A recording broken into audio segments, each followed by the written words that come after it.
ਸਾਰੇ ਭੈਣ ਭਰਾਵਾਂ ਨੂੰ ਜੈ ਮਸੀਹ ਦੀ। ਅੱਜ ਦੇ ਵਚਨ ਦਾ ਮਨਨ ਕਰਨ ਤੋਂ ਪਹਿਲਾਂ ਅਸੀਂ ਪ੍ਰਾਰਥਨਾ ਵਿੱਚ ਜਾਵਾਂਗੇ।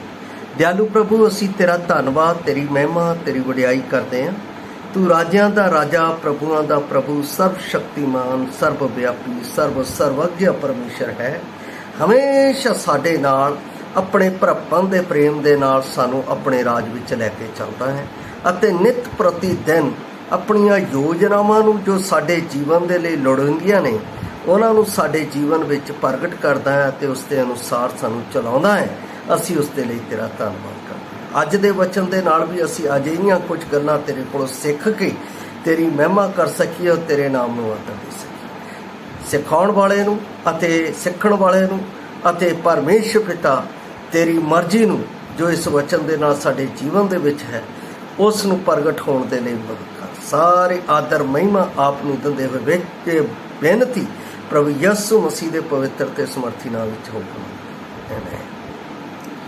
ਪਿਆਰੇ ਅਜ਼ੀਜ਼, ਅੱਜ ਦਾ ਜੋ ਮੈਂ ਵਚਨ ਲਿਆ ਹੈ ਉਹ ਲਿਆ ਹੈ ਜ਼ਬੂਰ 143 ਦਾ 10। ਇੱਥੇ ਲਿਖਿਆ ਹੈ, ਮੈਨੂੰ ਸਿਖਾਲ ਕੇ ਮੈਂ ਤੇਰੀ ਇੱਛਾ ਕਿਉਂ ਕਰ ਪੂਰੀ ਕਰਾਂ, ਕਿਉਂਕਿ ਮੇਰਾ ਪਰਮੇਸ਼ਰ ਤੂੰ ਹੀ ਹੈ। ਤੇਰਾ ਭਲਾ ਆਤਮਾ ਮੈਨੂੰ ਧਾਰਮਿਕਤਾ ਦੇ ਮਾਰਗ ਵਿੱਚ ਲੈ ਚੱਲੇ। ਅੱਜ ਦਾ ਜੋ ਮੇਰਾ ਵਿਸ਼ਾ ਹੈ ਪਰਮੇਸ਼ਰ ਦੀ ਇੱਛਾ। ਅਸੀਂ ਆਪਣੇ ਆਪ ਪਰਮੇਸ਼ਰ ਦਾ ਘਰ ਬਣਾਉਣਾ ਚਾਹੁੰਦੇ ਹਾਂ। ਕੀ ਅਸੀਂ ਆਪਣੇ ਆਪ ਪਰਮੇਸ਼ਰ ਦਾ ਘਰ ਬਣਾਉਣਾ ਚਾਹੁੰਦੇ ਹਾਂ? ਫਿਰ ਪਰਮੇਸ਼ਰ ਦੀ ਇੱਛਾ ਨੂੰ ਆਪਣੇ ਵਿੱਚ ਲੱਭਣਾ ਸਿੱਖੀਏ ਅਤੇ ਉਸ ਨੂੰ ਪੂਰਾ ਕਰਨ ਦੇ ਲਈ ਹਮੇਸ਼ਾ ਤਿਆਰ ਰਹੀਏ। ਬਹੁਤ ਘੱਟ ਲੋਕ ਨੇ ਜਿਹੜੇ ਪਰਮੇਸ਼ਰ ਦੇ ਘਰ ਨੂੰ ਬਣਾਉਣ ਦੀ ਇੱਛਾ ਆਪਣੇ ਵਿੱਚ ਰੱਖਦੇ। ਬਹੁਤ ਘੱਟ ਲੋਕ ਹੈ। ਕਿਉਂ ਘੱਟ ਹੈ? ਕਾਰਨ ਇਹ ਹੈ ਕਿ ਇਸ ਸੰਸਾਰ ਦੇ ਈਸ਼ਵਰ ਨੇ ਉਹਨਾਂ ਦੀਆਂ ਅੱਖਾਂ ਦੇ ਵਿੱਚ ਅਜਿਹਾ ਪਰਦਾ ਪਾ ਦਿੱਤਾ ਹੈ ਕਿ ਉਹ ਪਰਮੇਸ਼ਰ ਦੇ ਘਰ ਦੀ ਇੱਛਾ ਆਪਣੇ ਵਿੱਚ ਨਾ ਰੱਖ ਕੇ ਸੰਸਾਰ ਦੀ ਇੱਛਾ ਨੂੰ ਆਪਣੇ ਵਿੱਚ ਰੱਖਣ। ਉਸ ਸੰਸਾਰ ਦੀ ਇੱਛਾ ਜਿਹੜੀ ਅੱਜ ਹੈ ਭਲਕੇ ਖਤਮ ਹੈ, ਤੇ ਪਰਮੇਸ਼ਰ ਦੀ ਇੱਛਾ ਜੋ ਪਰਮੇਸ਼ਰ ਦੇ ਘਰ ਦੇ ਨਾਲ ਜੁੜੀ ਹੋਈ ਹੈ ਉਹ ਸਦੀਵੀ ਹੈ। ਪਰਮੇਸ਼ਰ ਦੀ ਇੱਛਾ ਦੇ ਲਈ ਜ਼ਰੂਰੀ ਹੈ ਕਿ ਸਰਵਪ੍ਰਥਮ ਮੈਂ ਪਰਮੇਸ਼ਰ ਦਾ ਬੱਚਾ ਹੋਵਾਂ, ਮੈਂ ਉਸ ਦੀ ਸੰਤਾਨ ਬਣਾ। ਪਹਿਲਾ ਕਦਮ ਮੇਰੇ ਜੀਵਨ ਦੇ ਵਿੱਚ ਇਹੋ ਹੈ। ਔਰ ਪਰਮੇਸ਼ਰ ਚਾਹੁੰਦਾ ਹੈ ਕਿ ਜੇ ਤੁਸੀਂ ਚਾਹੁੰਦੇ ਹੋ ਕਿ ਅਸੀਂ ਉਸ ਦੀ ਇੱਛਾ ਨੂੰ ਜਾਣੀਏ, ਉਸ ਦੀ ਇੱਛਾ ਦੇ ਅਨੁਸਾਰ ਚੱਲੀਏ ਅਤੇ ਉਸ ਦੀ ਇੱਛਾ ਦੇ ਅਨੁਸਾਰ ਕਰੀਏ, ਤਾਂ ਸਰਵਪ੍ਰਥਮ ਅਸੀਂ ਪਰਮੇਸ਼ਰ ਦੀ ਸੰਤਾਨ ਬਣੀਏ। ਕਿਉਂਕਿ ਪਰਮੇਸ਼ਰ ਆਪਣੀ ਇੱਛਾ ਦਾ ਭੇਦ ਆਪਣੇ ਹੀ ਬੱਚਿਆਂ ਦੇ ਉੱਤੇ ਪ੍ਰਗਟ ਕਰਦਾ ਹੈ ਜਿਨ੍ਹਾਂ ਨੂੰ ਉਸਨੇ ਚੁਣਿਆ ਹੈ ਅਤੇ ਜਿਨ੍ਹਾਂ ਨੂੰ ਠਹਿਰਾਇਆ ਹੈ ਅਤੇ ਜਿਨ੍ਹਾਂ ਨੂੰ ਉਹ ਆਪਣੇ ਮਾਰਗਾਂ ਵਿੱਚ ਲੈ ਕੇ ਚੱਲਦਾ ਹੈ।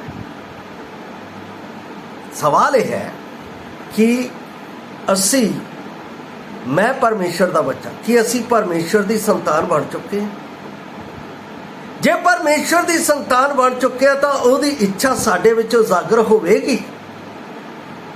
ਜੇ ਅਸੀਂ ਸੰਤਾਨ ਨਹੀਂ ਤਾਂ ਇਸ ਸੰਸਾਰ ਦੀਆਂ ਨੀਤੀਆਂ ਦੇ ਅਨੁਸਾਰ ਅਸੀਂ ਆਪਣਾ ਜੀਵਨ ਬਤੀਤ ਕਰਦੇ ਹੋਏ ਸਦੀਵੀ ਮੌਤ ਦੇ ਵਿੱਚ ਚਲੇ ਜਾਵਾਂਗੇ। ਉਹ ਪਰਮੇਸ਼ਰ ਦੀ ਇੱਛਾ ਨਹੀਂ, ਉਹ ਪਰਮੇਸ਼ਰ ਦਾ ਡਿਜ਼ਾਇਰ ਨਹੀਂ। ਪਰਮੇਸ਼ਰ ਚਾਹੁੰਦਾ ਹੈ ਕਿ ਉਸ ਦੀ ਇੱਛਾ ਮੇਰੇ ਜੀਵਨ ਵਿੱਚ ਪ੍ਰਗਟ ਹੋਵੇ ਉਸ ਦੇ ਘਰ ਦੇ ਪ੍ਰਤੀ। ਉਹ ਘਰ ਦੇ ਪ੍ਰਤੀ ਤਦ ਹੀ ਹੈ ਜੇ ਮੈਂ ਇਸ ਘਰ ਨੂੰ ਉਸ ਦੇ ਪ੍ਰਤੀ ਸਰੈਂਡਰ ਕੀਤਾ ਹੋਇਆ ਹੈ, ਸਮਰਪਿਤ ਕੀਤਾ ਹੋਇਆ ਹੈ। ਸਰਵਪ੍ਰਥਮ ਮੈਂ ਪਰਮੇਸ਼ਰ ਦੀ ਸੰਤਾਨ ਬਣਾ। ਜਦ ਤੱਕ ਮੈਂ ਪਰਮੇਸ਼ਰ ਦੀ ਸੰਤਾਨ ਨਹੀਂ ਬਣਦਾ, ਮੈਂ ਪਰਮੇਸ਼ਰ ਦੀ ਇੱਛਾ ਨੂੰ ਨਾ ਜਾਣ ਸਕਦਾ, ਨਾ ਬੁੱਝ ਸਕਦਾ, ਨਾ ਉਸ ਦੇ ਅਨੁਸਾਰ ਚੱਲ ਸਕਦਾ। ਜ਼ਰੂਰੀ ਹੈ कि सर्वप्रथम मेरे जीवन दे विच तौबा नवा जन्म परमेश्वर की इच्छा के अनुकूल होना जरूरी है। परमेश्वर चाहता है कि मैं उसकी संतान बना, क्योंकि असी उस तो अपने जीवन दे विच दूर हो चुके हैं। किद्दां दूर हो चुके हैं? पाप दे कारण। पाप किद्दां साडे जीवन च? अनआग्याकारिता। जदों असी कहना नहीं, मैं कहना हाँ इस दुनिया दे विच मात्र एक प्रभु यीशु मसीह नूं छुट कोई होर मैं इस तरह देखिया नहीं जिसने अपने माता पिता की आज्ञा का पालन किया। प्रभु यीशु मसीह के बारे तो बाइबल दसदी है कि वह अपने माता पिता परमेश्वर के प्रति आज्ञाकारी रहा, मौत ताईं आज्ञाकारी रहा। और इस दुनिया दे विच मैं कोई आज्ञाकारी परमेश्वर पुत्र नहीं देखा सिवाय प्रभु यीशु। उसने ये आज्ञाकारिता का स्वभाव अपने स्वभाव दे विच मेरे विच पाया, और इसनूं पाण दे लई उसने मेरे अते आप दे लई कालवरी क्रूस दे उत्ते जान दिती कि मैं उस विच होके परमेश्वर दी आज्ञाकारी संतान बन सकां। कितना बड़ा उपराला है। किहने मेरे लिए उपराला किया कि मैं परमेश्वर की आज्ञाकारी संतान बन के परमेश्वर की इच्छा को अपने जीवन में जान सका और उसनूं समझ के उसके मार्गां दे विच चल सका। किसी ने भी यह उपराला नहीं किया सिवाय प्रभु यीशु मसीह तो। और यह उपराला परमेश्वर ने अपने पुत्र दे राही मेरे जीवन दे लई किया। ये अद्भुत योजना जदों असी परमेश्वर की पवित्र बाणी बाइबल नूं पढ़ते हाँ तो सानूं समझ आती है, क्योंकि परमेश्वर मैं पिछले कल दस सकिया कि परमेश्वर की इच्छा, परमेश्वर का डिजायर उहदे विच प्रगट हुंदा। परमेश्वर किसी भी मनुख दे मरण तो खुश नहीं है। वो चाहता है सगों सबे मुड़न। मुड़न का मतलब सबे पाप तो माफी मंगण, सबे पाप तो पश्चाताप करन, सबे पाप तो तौबा करन अते परमेश्वर की संतान बन जाण। जदों असी उसते कीते हुए कारजां दे उत्ते तौबा करते हाँ तो असी परमेश्वर की संतान बन जाते हैं। बाइबल दे विच यूहन्ना दी अंजील 1:12 दे विच लिखिया है, जे असी उस नाम दे उत्ते निचा करते हाँ तां ਉਹ सानू परमेश्वर की संतान होने का हक दिंदा। कौन? परमेश्वर। कहदे विच? प्रभु यीशु मसीह। जदों असी परमेश्वर की संतान बन जाते हाँ तो भाव असी आज्ञाकारी पुत्र बनते हैं प्रभु यीशु मसीह दे विच। और जदों असी प्रभु यीशु मसीह दे विच उहदे पुत्र बनते हाँ तो फिर मेरे कोल परमेश्वर की इच्छा प्रगट होनी शुरू होती है उहदे घर दे प्रति। क्योंकि प्रभु यीशु मसीह जदों इस दुनिया दे विच सी तां उहनां नूं परमेश्वर दे घर की चिंता सी। वो यही कहता सी, जदों असी यूहन्ना दी अंजील 2 अध्याय पढ़ते हाँ तो उस विच लिखिया, तेरे घर की गैरत मैनू खा जाती। प्रभु नूं हमेशा झील परमेश्वर के घर की रहिंदी सी। उहदी इच्छा ही यह सी, क्योंकि परमेश्वर चाहता ही है अपनी इच्छा दे विच कि ओहदे लोग जिहड़े उस तो दूर हो चुके हैं, जिहड़े उस तो विछड़ चुके हैं, जिहड़े उसनूं भुल चुके हैं, पाप दे कारण उन्हां दे विच दूरी आ चुकी है, वो कहंदा मेरे कोल आ जा। परमेश्वर दा डिजायर ताकि मेरा घर बन जाए। जिस दे विच पतरस ने कहा, तुसी आप भी जिउंदे पत्थरां दी न्याई आत्मिक घर सकते जाते। इहदा मतलब मैं जदों परमेश्वर की इच्छा अपने विच लभदा हाँ तो उसनूं पूरा करन दे लई मैं हमेशा तैयार।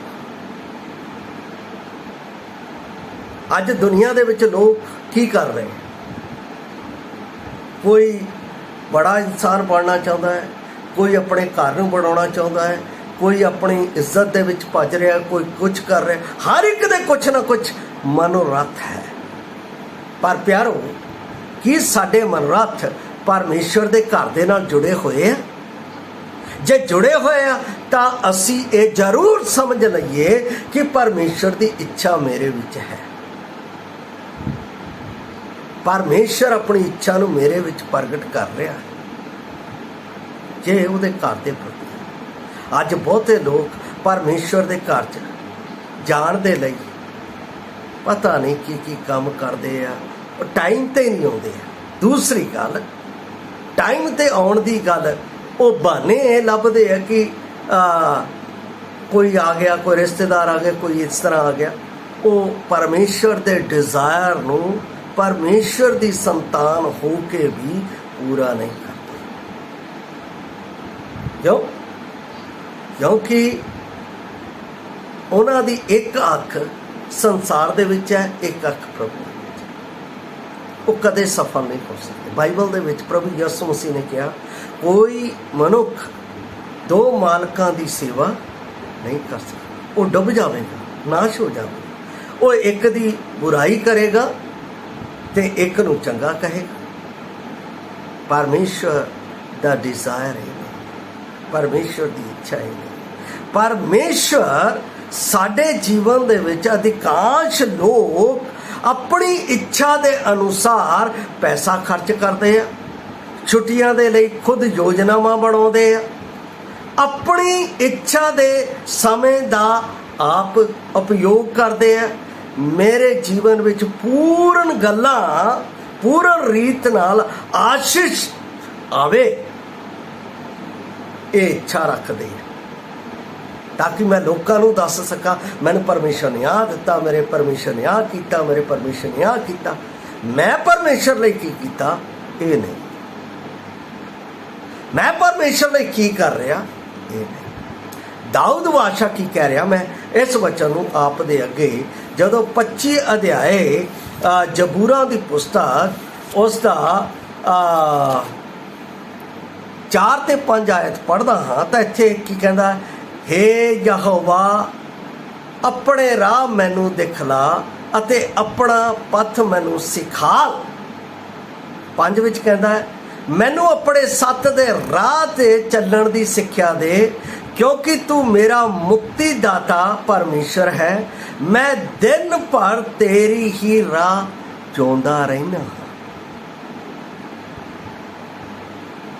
ਦਾਊਦ ਆਪਣੇ ਜੀਵਨ ਦੇ ਵਿੱਚ ਪਰਮੇਸ਼ਵਰ ਦੀ ਇੱਛਾ ਨੂੰ ਪੂਰਾ ਕਰਨ ਦੇ ਲਈ ਡਿਜ਼ਾਇਰ ਰੱਖਦਾ ਹੈ। ਇੱਕ ਹੋਰ ਵਚਨ ਮੈਨੂੰ ਚੇਤਾ ਆ ਰਿਹਾ ਹੈ, 23 ਦਾ 3 ਜ਼ਬੂਰ। ਇੱਥੇ ਕਹਿੰਦਾ ਹੈ, ਮੇਰੇ ਜੀ ਵਿੱਚ ਜੀ ਲੈ ਆਉਂਦਾ ਹੈ, ਧਾਰਮਿਕਤਾ ਦੇ ਮਾਰਗਾਂ ਵਿੱਚ ਉਹ ਆਪਣੇ ਨਾਮ ਦੇ ਨਿਮਿਤ ਮੇਰੀ ਅਗਵਾਈ ਕਰਦਾ ਹੈ। ਜਿਹੜੇ ਲੋਕ ਪਰਮੇਸ਼ਵਰ ਦੇ ਲਈ, ਜਿਹੜੇ ਭਾਈ ਭੈਣ ਪਰਮੇਸ਼ਵਰ ਦੇ ਲਈ, ਪਰਮੇਸ਼ਵਰ ਦੇ ਘਰ ਦੇ ਪ੍ਰਤੀ ਆਪਣੇ ਜੀਵਨ ਨੂੰ ਦਿੰਦੇ ਆ, ਉਹਨਾਂ ਦੇ ਜੀਵਨ ਦੇ ਵਿੱਚ ਪਰਮੇਸ਼ਵਰ ਦੀ ਇੱਛਾ ਪੂਰੀ ਹੁੰਦੀ ਹੈ ਅਤੇ ਪਰਮੇਸ਼ਵਰ ਆਪਣੀ ਇੱਛਾ ਉਹਨਾਂ ਦੇ ਜੀਵਨ ਵਿੱਚ ਪ੍ਰਗਟ ਕਰਦਾ। ਮੈਨੂੰ ਯਾਦ ਆਉਂਦਾ ਹੈ ਵਚਨ ਮਤੀ ਦੀ ਅੰਜੀਲ 6 ਅਧਿਆਇ ਉਸ ਦੀ 33 ਆਇਤ 'ਚ ਪ੍ਰਭੂ ਯਿਸੂ ਮਸੀਹ ਨੇ ਕਿਹਾ, ਪਹਿਲਾਂ ਤੁਸੀਂ ਉਹਦੇ ਧਾਰਮਿਕਤਾ ਦੇ ਰਾਜ ਦੀ ਖੋਜ ਕਰੋ ਤਾਂ ਇਹ ਵਸਤਾਂ ਤੁਹਾਨੂੰ ਖੁਦ ਬ ਖੁਦ। ਇਹਦਾ ਮਤਲਬ ਪਰਮੇਸ਼ਵਰ ਦੇ ਘਰ ਦੀ। ਮੇਰੇ ਜੀਵਨ 'ਚ ਜਦ ਤੱਕ ਪਰਮੇਸ਼ਵਰ ਦੇ ਘਰ ਦੀ ਸੋਚ ਨਹੀਂ ਆਉਂਦੀ ਹੈ, ਜਦ ਤੱਕ ਮੇਰੇ ਜੀਵਨ ਦੇ ਵਿੱਚ ਪਰਮੇਸ਼ਵਰ ਦੇ ਪ੍ਰਤੀ ਲਗਾਵ ਨਹੀਂ ਆਉਂਦਾ ਹੈ, ਜਦ ਤੱਕ ਮੈਂ ਆਪਣਾ ਜੀਵਨ ਪਰਮੇਸ਼ਵਰ ਨੂੰ ਨਹੀਂ ਦਿੰਦਾ ਹਾਂ, ਤਾਂ ਪਰਮੇਸ਼ਵਰ ਦੀ ਇੱਛਾ ਮੇਰੇ ਜੀਵਨ ਦੇ ਵਿੱਚ ਕਿੱਦਾਂ ਉਜਾਗਰ ਹੋਵੇਗੀ? ਮੇਰੇ ਭਾਈ ਭੈਣ, ਪਰਮੇਸ਼ਵਰ ਦੀ ਇੱਛਾ ਨੂੰ ਮੇਰੇ ਜੀਵਨ ਦੇ ਵਿੱਚ ਪ੍ਰਗਟ ਹੋਣ ਦੇ ਲਈ ਜ਼ਰੂਰੀ ਹੈ ਮੇਰਾ ਉਸ ਦੇ ਪ੍ਰਤੀ ਸਮਰਪਿਤ ਹੋਣਾ ਤੌਬਾ ਦੇ ਨਾਲ। ਤੌਬਾ ਅਸੀਂ ਕਰਦੇ, ਅਸੀਂ ਕਹਿੰਦੇ ਆ ਪ੍ਰਭੂ ਹੁਣ ਮੇਰਾ ਜੀਵਨ ਮੇਰਾ ਨਹੀਂ ਤੇਰਾ ਹੈ, ਕਹਿ ਤਾਂ ਦਿੰਦੇ ਆ, ਬੜਾ ਸੌਖਾ ਹੈ, ਪਰ ਉਹ ਜੀਵਨ ਅਸੀਂ ਦਿੰਦਾ ਜ਼ਿਆਦਾਤਰ ਕਿੱਥੇ ਦਿੰਦੇ ਆ? ਆਪਣੇ ਆਪ ਦੇ ਵਿੱਚ ਧਿਆਨ ਕਰਕੇ ਦੇਖੋ, ਆਪਣੇ ਆਪ ਦੇ ਵਿੱਚ ਸੋਚੋ ਕਿ ਮੈਂ ਉਹ ਜ਼ਿਆਦਾ ਜੀਵਨ ਕਿੱਥੇ ਦੇ ਰਿਹਾ। ਦਾਊਦ ਤਾਂ ਕਹਿੰਦਾ, ਮੇਰਾ ਉੱਠਣਾ ਤੇ ਬੈਠਣਾ ਤੇ ਚੱਲਣਾ ਪ੍ਰਭੂ ਤੂੰ ਜਾਣਦਾ ਹੈ, ਉਹ ਤੇਰੇ ਤੋਂ ਛੁਪਿਆ ਹੋਇਆ। ਇਸ ਕਰਕੇ ਜਦੋਂ ਅਸੀਂ 139 जबूर उसकी 7 आयत पढ़ते हाँ तो उस विच कहंदा, मैं तेरे आत्मा तो भज के कित्थे जावां अते तेरे सामने मैं कित्थे भजा, क्योंकि जिथे भी मैं जाऊंगा उत्थे तू है, तेरी हजूरी है, मैं उत्थों छुप के कित्थे जावां। मेरे प्यारे अजीज, जे असीं चाहुंदे हां कि परमेश्वर की इच्छा मेरे जीवन दे विच प्रगट होवे और मैं परमेश्वर की इच्छा नूं जाण लवां और मैं परमेश्वर की इच्छा के अनुसार परमेश्वर के राह दे विच चलां, तां जरूरी है पहला कदम परमेश्वर नूं अपना जीवन देना, तौबा देना। दूसरी गल प्रार्थना करनी, तीसरी गल वचन नूं पढ़ना, चौथी गल संगत दे विच लगे रहना। तद परमेश्वर अपने डिजायर नूं अपने भगत दे उत्ते, अपनी इच्छा नूं अपने भगत दे उत्ते प्रगट करता है अते उहदे पिछों आवाज़ आती है। की आवाज़ आती है?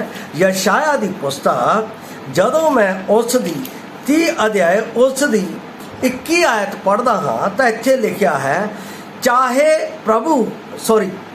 अते जद कदे तुसी सज्जे अते खब्बे मुड़न लगो तो तुहाडे पिछों ये वचन तुहाडे कन्नां विच पैणगे, राह यही है, इस उत्ते चलो। परमेश्वर दसे, परमेश्वर अगवाई करे। मेरा प्रभु यीशु मसीह जदों इस दुनिया दे विच सी तद उसने भी की कहा, वो भी मैं आप दे अगे पढ़ रहा हाँ। जदों मैं यूहन्ना दी अंजील उस दा 4 अध्याय उस दी 34 आयत पढ़दा हाँ तो उस विच प्रभु यीशु मसीह इस तरह कहते हैं, मैं आप दे लई वो पढ़ रहा हाँ 4:34। इत्थे कहता है, यीशु ने इन्होंने कहा, मेरा भोजन यह है कि मैं अपने भेजण वाले की इच्छा के अनुसार चलना अते उसके काम नूं पूरा करा, उसके काम नूं पूरा करा। उस तो बाद 5:30 दे विच मैं पढ़दा हाँ, कहता मैं अपने आप तो कुछ नहीं कर सकता, जिहा सुनदा हाँ तिहा न्याय करदा हाँ, मेरा न्याय सच्चा है क्योंकि मैं अपनी इच्छा नहीं पर अपने भेजण वाले की इच्छा नूं पूरी करदा। परमेश्वर की इच्छा सी ये जो मनुखी मंदिर तबाह हो चुका सी, नष्ट हो चुका सी, वीरान हो चुका सी, इस नूं मुड़ अपनी कुर्बानी दे राही बहाल करे अते मेरा लगाव इस मंदिर दे उत्ते हो सके जिस विच परमेश्वर विराजमान है। कि है साडी इदां दी इच्छा? असी कह दिंदे हां रब कित्थे है जी, मेरे अंदर है। जे मेरे अंदर है तां की मेरा लगाव उस दे नाल है? दाऊद कहंदा, परमेश्वर तेरे आत्मा तो भज के मैं कित्थे जावां। प्रभु यीशु मसीह दे चेले जदों कई चेले पिछे मुड़ गए तो पतरस अते यूहन्ना ने कहा, तुसीं जाना? उन्होंने कहा, प्रभु जी असीं तैनूं छड्ड के कित्थे जाइए, अनंत जीवन दियां सदा दे जीवन दियां गल्लां तां तेरे कोल। डिजायर परमेश्वर मेरे जीवन दे विच इस हैकल दे राहीं पूरा करना चाहता है। साडी सोच असी अपनी इच्छा संसार दे कम्मां दे विच, अपनी इच्छा अपने रिश्तेदारां दे विच, मैं उन्हां दे अगेंस्ट नहीं हाँ, पर जिथे परमेश्वर दा काम है कि असी उसनूं टाइम दे रहे हो। एक बार दी मैनूं याद है, साडे विआह सी साडे प्यारे किसी अजीज़ दा, तद उन्होंने कहा, मैं उदों मंगल दे विच ही रहिंदा सी, उन्होंने कहा, मेरे पिता जी ने कहा तो उत्थे जाना। मैं कहा सॉरी मैं नहीं जा सकता, सब तो पहला मैं ਐਤਵਾਰ ਨੂੰ प्रभु के घर ਦੇ ਵਿੱਚ ਉਹਦੀ ਬੰਦਗੀ ਲਈ ਜਾਵਾਂਗਾ, ਉਸ ਤੋਂ ਬਾਅਦ ਜਿਹੜਾ ਸਮਾਂ ਹੋਇਆ ਮੈਂ ਉਹਨਾਂ ਨੂੰ ਕਹਿੰਦਾ ਤੈਨੂੰ ਉਹ ਜ਼ਰੂਰੀ ਹੈ। ਅਸੀਂ ਰਿਸ਼ਤੇਦਾਰਾਂ ਨੂੰ ਆਪਣੇ ਪ੍ਰਭੂ ਨਾਲੋਂ ਜ਼ਿਆਦਾ ਅਜ਼ੀਜ਼ ਜਾਣਦੇ ਔਰ ਪ੍ਰਭੂ ਦੇ ਵਚਨ 'ਚ ਲਿਖਿਆ, ਜਿਹੜਾ ਆਪਣੀ ਧੀ ਭੈਣ ਮਾਂ ਨੂੰ ਮੇਰੇ ਨਾਲੋਂ ਜ਼ਿਆਦਾ ਅਜ਼ੀਜ਼ ਜਾਣਦਾ ਉਹ ਮੇਰੀ ਇੱਛਾ ਦੇ ਅਨੁਸਾਰ ਨਹੀਂ। ਜੇ ਅਸੀਂ ਇਸ ਹੈਕਲ ਦੇ ਬਾਰੇ जिसने इसनूं मुल लैके खरीदिया है, शुद्ध ते पवित्र किया, उसके बारे नहीं सोच रहे हैं। प्यारो असी स्वार्थी हाँ, फिर साडे विच परमेश्वर की इच्छा, परमेश्वर की इच्छा चाहती है तो जरूरी है कि मैं परमेश्वर के इस घर बारे जिहड़ा परमेश्वर के कोल जाना है, जिस दे लई प्रभु यीशु मसीह ने वायदा किया जिथे मैं हाँ उत्थे तुसीं हो, कि मैं इसकी इच्छा रखदा कि इस दे नाल मैं ध्यान दे विच चलदा। दूसरी गल मैं आप नूं दसना चाहुंदा हाँ कि इसराइलियां ने मिलाप वाले तंबू नूं खड़ा किया, तद बदल अग्नि दे मिलाप वाले तंबू दे उत्ते छा गया अते बदल दे द्वारा इसराइल दे घराने नूं अगवाई मिलदी सी। मैं पिछले कल भी पढ़िया सी, जद जद बदल निवास तो उठ जाता सी तद वो चलते सी जिथे वो लैके जाना चाहता सी। इहदा मतलब परमेश्वर की इच्छा उन्हां दे विच प्रगट होंदी सी अते परमेश्वर की इच्छा उन्हां दी अगवाई करदी सी किथे जाना है। परमेश्वर की इच्छा उन्हां नूं दसदी सी कि यह तुहाडा स्थान है, तुसीं इत्थे रुको। असी परमेश्वर तो पुछते नहीं, अपनी मर्जी के नाल कर रहे हैं, असी इधर नूं जाइए इदा करिए इदा। जदों नुकसान हो जाता है फिर असी कहते भाजी नुकसान हो गया की करिए, उत्थे असी की कर सकते। असी तो दस रहे हैं कि परमेश्वर की इच्छा तुसीं उहदे घर नूं बनाउण दे विच पूरा करो। अज प्रभु के घर दे लई समा कौन कढ रहा है, कौन तैयारी दे रहा है? परमेश्वर चाहता है कि तुसी मेरे नाल रहो, पर असी नाल समा दे रहे जरूरी है। मेरे भाई भैन, परमेश्वर नूं जदों समा दिंदे हैं तो परमेश्वर अपना समा दे के मैनूं उच्चा चुकदा है। जिवें परमेश्वर ने अपने पुत्र नूं उच्चा चुकिया, तिवें वो भी चाहुंदा है कि मैं तैनूं ते अपने आप नूं उच्चा चुकां। कितनी वड्डी गल है। जिमें परमेश्वर ने मिलाप वाले तंबू दे विच निवास लई समग्रियां, लंबाई चौड़ाई, छोटियां छोटियां गल्लां दे लई नमूना दिता, तिवें साडे दिन दे विच सेवा दे लई, काम दे लई, अपने आप दे हर एक वर्क दे लई वो सानू नमूना दिंदा। अपनी इच्छा के अनुसार इसनूं तैयार करो, इस अनुसार करो तो तुसी सफल हो जाओगे, सक्सेस हो जाओगे। मैं अपनी कलीसिया दे विच अपने विश्वासी भाई भैणां नूं कहना, सफलता की कुंजी बाइबल दे विच एक वचन दिता गया है, यहोशू 1:8। उस विच लिखिया है, तू ये शरह की पुस्तक के व्यवस्था की पुस्तक नूं अपने मुख तो कदे अलग ना करी, सगों दिन रात इस उत्ते ध्यान करी, इस दे लिखे अनुसार चली, ता तू सफल होवेगा अते तेरा बोल वाला हो। इस तो वड्डी कोई परमेश्वर की डिजायर, कोई इच्छा जानन तो कोई होर अपना मैनू साधन नहीं लभदा। इस तो इलावा ये साधन मैनू दिता गया है परमेश्वर की इच्छा नूं जानन दे लई। परमेश्वर मेरे जीवन च की चाहता, किसी भी, चाहे नौकरी चाहिए है, चाहे मैं किसी जगह के उत्ते जाना है, चाहे मैं कोई बिजनेस करना है, चाहे मेरे जीवन च कुछ भी होना है, उसके लई इस दे विच योजना है।